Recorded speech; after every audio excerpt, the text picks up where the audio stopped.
Levan itu kan Syria, Israel, sekarang kan Levan kan namanya itu. Dengan bukti genetik bahwa mulainya dari Soimir, ini masa lalu Balawi jadi gelap lagi. Ini dari mana? Kan nggak jatuh dari neraka langsung blek ke bumi. Sebelum kedatangan Rasulullah, sebelum masa Islam itu ternyata di sana sudah ada komunitas Bani Israel. Komunitas Yahudi, komunitas Yahudi.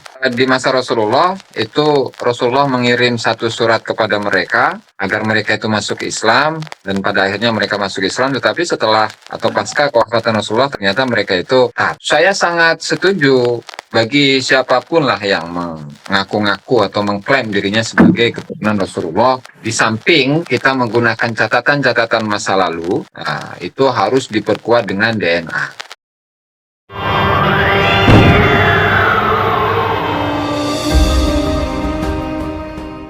Ketika DNA itu dikaitkan dengan ilmu nasab, ya maka itu sangat setuju dan sesuai dengan ilmu pengetahuan modern saat ini. Di dalam kitab-kitab nasab itu, yang tentu kitab nasab sudah ditulis ratusan tahun yang lalu, mulai di abad ketiga Hijriah, 4 Hijriah, 5 Hijriah, dan seterusnya. Saya hanya menyampaikan satu statement yang disampaikan oleh seorang peneliti nasab yang bernama Syekh Khalil bin Ibrahim Ad-Dulaimi, di mana penulisnya itu di akhir kitabnya itu menjelaskan bahwa untuk memverifikasi sebuah nasab itu tidak hanya dengan catatan-catatan masa lalu atau kitab-kitab nasab saja, tetapi juga harus didukung dengan uji DNA. Kenapa? Ya karena memang ilmu nasab ketika sandarannya itu adalah kitab-kitab yang ditulis oleh ulama ratusan tahun yang lalu, maka tulisan itu akan berpotensi banyak hal yang diantaranya itu ada pemalsuan, ada penambahan, ada kerusakan, dan lain sebagainya.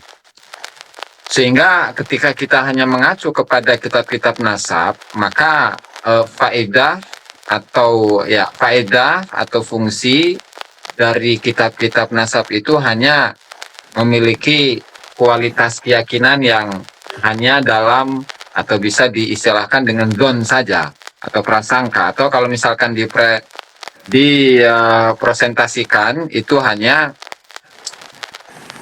ya antara 60-80% lah dari kebenaran mengenai nasab itu. Nah, sehingga pandangan beliau ini, Syekh Khalil bin Ibrahim Ad-Dulaimi, itu ketika ilmu nasab berpindah dari ilmu yang hanya berisi tentang catatan, hanya berisi tentang pengakuan, atau misalkan stempel atau pengisbatan dari seorang yang ahli nasab, dipindahkan kepada DNA, maka hakikatnya ilmu ini berpindah dari ilmu yang hanya bersifat dzon atau prasangka menuju kepada keyakinan. Nah, artinya dari statement ini saya sangat setuju bagi siapapun lah yang mengaku-ngaku atau mengklaim dirinya sebagai keturunan Rasulullah, di samping kita menggunakan catatan-catatan masa lalu, itu harus diperkuat dengan DNA agar sinkron. Nah, mungkin dalam kesempatan kali ini justru saya ingin menyimak banyak dari Dr. Sugeng dalam pemaparannya mengenai DNA, yaitu saya pernah tanya jawab lah, pernah konsultasi dengan Kang Lutfi, yaitu mengenai peta migrasi dari satu sampel seorang Balawi dari marganya saya lupa, bahwa kedatangan dari marga Ba'lawi itu sampainya mereka di Hadramut itu perkiraan tahun berapa ya? Tahun 1400 atau 1400 atau 1500 Masehi gitu. Nah, mungkin Dr. Sugeng bisa menjelaskan hal itu. Ini saya lebih suka untuk menyimak ini daripada saya berbicara ini, Dr. Sugeng. Oke, monggo silakan Dr. Sugeng. Mungkin itu saja yang saya sampaikan dalam kesempatan kali ini. Jadi ini pertanyaan menggantung ya. Kalau peta migrasi itu dilihat populasinya, misal gini, Di Yaman katakanlah populasi haplogrup GY32613 itu katakanlah 4%. Kemudian di Levan itu Israel Syria, ternyata induknya GY32612 itu 8%. Karena haplogrup itu kan ikut kakek. Iya. Artinya gini, FGC 10.500 itu ikut JL 859 Kures. Tentu jumlah Kures lebih besar dong daripada FGC 10.500 gitu kan. Jadi cabang itu, keturunan cabang pasti lebih kecil daripada populasi yang lebih besar. Makanya pada tempat di mana populasi haplogrup induknya lebih besar, itulah titik migrasi sebelumnya. Karena dia sempat singgah di situ dan berketurunan. Kecuali kekacauannya kalau terjadi disrupsi. Disrupsi itu seperti kasus Indian Amerika. Kedatangan kulit putih, banyak yang mati, itu mengacaukan studi filogeografi namanya itu. Jadi pohon silsilah berdasarkan pergerakan geografinya gitu. Itu seperti itu. Jadi kalau dihitung dari keturunannya Balawi sekarang, paling enggak ya 900 tahun yang lalu mereka telat-telatnya di Yaman. Ya di Hadramaut itu 900 lah. Itu masa era Zohir-Mirbad. Itu jam molekul di tubuh mereka. Nah, itu menurut saya. Apa Mas Lutfi? Kalau nggak salah ini Gus Jazuli kan pernah cerita ini bahwa ada catatan Bani Alawi yang masuk ke Yaman di abad 5 Hijriah. Itu secara tahun lebih mendekati daripada yang 300 sekian Hijriah itu. Gimana itu Gus Jazuli itu? Kalau tidak salah berada di Aden itu. Ada memang satu komunitas Yahudi yang ada di Aden, hanya saja di tahun berapa itu 1940-an mereka bermigrasi ke mana itu ke Israel atau Palestina. Nah, kalau sedikit ada informasi itu di salah satu kitabnya Ba'lawi, Idamul Qud fi Dzikri Buldan Hadramut. Jadi di sana menceritakan bahwa sebelum kedatangan Rasulullah, sebelum masa Islam itu ternyata di sana sudah ada komunitas komunitas Bani Israel, komunitas Yahudi komunitas Yahudi.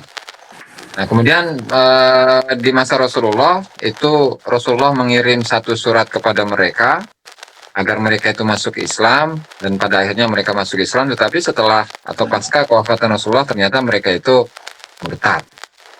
Nah, hanya saja dalam kitab tersebut menyebutkan bahwa mereka kembali lagi masuk Islam setelah kedatangan dari Ahmad bin Isa. Nah, hanya saja memang karena datanya ini adalah data baru ya, jadi saya nggak bisa untuk menyatakan bahwa ini adalah sebuah data yang valid gitu, karena memang penulisannya itu di abad ke-12 atau 13 Hijriah ya. Barangkali seperti itu Kang Lutfi. Dan ada yang lupa. Jadi ada satu tokoh itu, seorang Yahudi Mesir, saya lupa namanya, di abad-abad itu seringkali berkomunikasi dengan Yahudi Yaman, tapi tepatnya itu di kota Aden. Nah, jadi tidak atau bukan Yahudi yang ada di kota-kota besar Hadramut seperti Tarim dan lain sebagainya gitu. Barangkali itu Kang Lutfi. Saya ada pertanyaan sedikit untuk Gus Aziz. Apakah Hadramaut di zaman Rasulullah itu sudah digolongkan zaman gitu? Karena namanya negara itu kan batasnya selalu geser-geser, Gus. Yeah. Maka sudah digolongkan zaman gitu. Hadramaut di zaman itu. Khusus untuk lagi. Yeah. Belum dikategorikan sebagai Yaman, karena di saat itu ketika penisbatan seseorang kepada satu tempat, misalkan seperti hadis atakum ahlul Yaman hum araku afidatan wa alyanu quluban, itu khitabnya kepada sahabat Nabi Abu Musa al-Asy'ari beserta rombongannya. dan asal atau tempat tinggal dari Abu Musa al-Asy'ari itu berada di kota Zabid, itu Yaman Utara masuknya. Sementara untuk Hadramut itu sendiri, memang ada beberapa sahabat, misalnya seperti Wa'il bin Hujur kalau tidak salah. Itu nisbatnya itu Al-Hadrami, bukan Al-Yamani.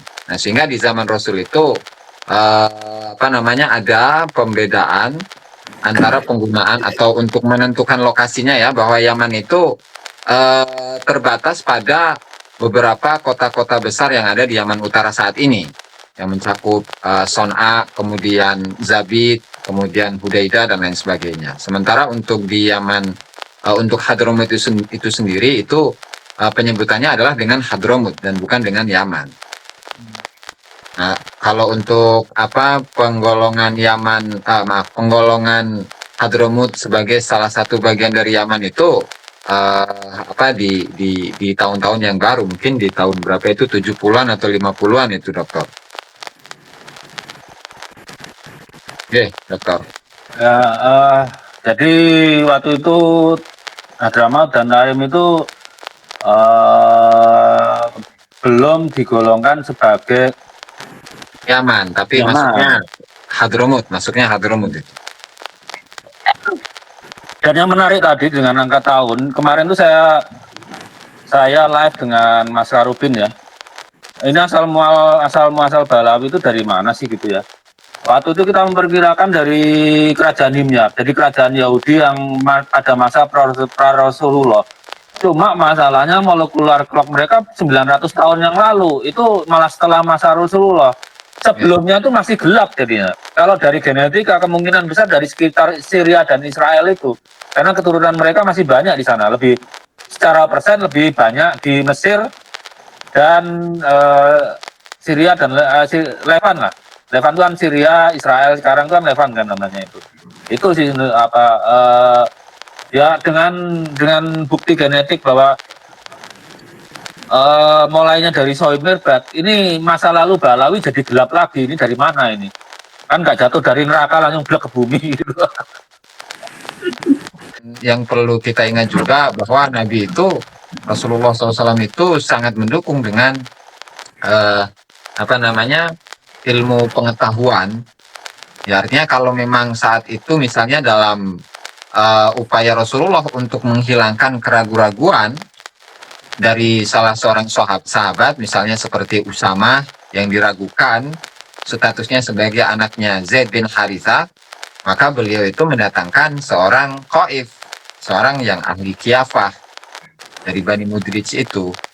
Nah, kemudian itu bisa dibuktikan dari kesaksian seorang qaif yang datang kepada Rasulullah. Begitu juga dengan kasus-kasus seperti perzinahan yang terjadi saat itu, kemudian anaknya diragukan apakah anaknya ini benar ataukah anak zina.